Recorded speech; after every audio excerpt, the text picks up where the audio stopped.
மாநிலத்திலிருந்து சென்னையை நோக்கி பிராய்லர் கோழிகளை ஏற்றி சென்று கொண்டிருந்த ஈச்சர் லாரி ராணிப்பேட்டையில் சாலை தடுப்பு சுவரின் மீது மோதி கவிழ்ந்து விபத்துக்குள்ளானதில் 2000 கோழிகள் உயிரிழந்தன. இதுகுறித்த விவரங்களோடு இணைகிறார் நம்முடைய செய்தியாளர் அருள் அரசன். அருள், விவரங்களை வழங்கலாம்.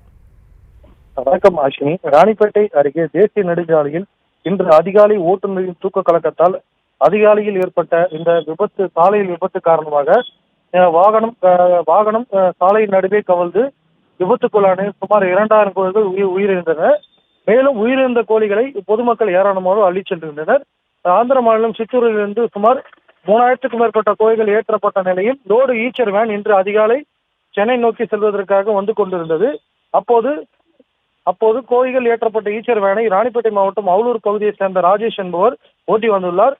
திடீரென ஈச்சர் வேன் இன்று அதிகாலை சுமார் 2 மணி அளவில் சென்னை பெங்களூர் தேசிய நெடுஞ்சாலையில் உள்ள தொழிற்சாலை மேம்பாலத்தில் முன்னேறி செல்ல முயன்ற போது தூக்க கலக்கத்தின் காரணமாக ஓட்டுநரின் கட்டுப்பாட்டை இழந்து சாலை நடுவே உள்ள தடுப்பு சுவரின் மோதி பயங்கர விபத்துக்குள்ளானது. இந்த விபத்தில் ஓட்டுநர் ராஜேஷ் என்பவர் சிறிது காயத்துடன் உயிர் தப்பி மருத்துவமனையில் அனுமதிக்கப்பட்டதோடு வேனில் கொண்டு வந்த சுமார் 3000க்கும் மேற்பட்ட கோழிகளில் 2000 கோழிகள் சாலை விபத்தில் உயிரிழந்தது.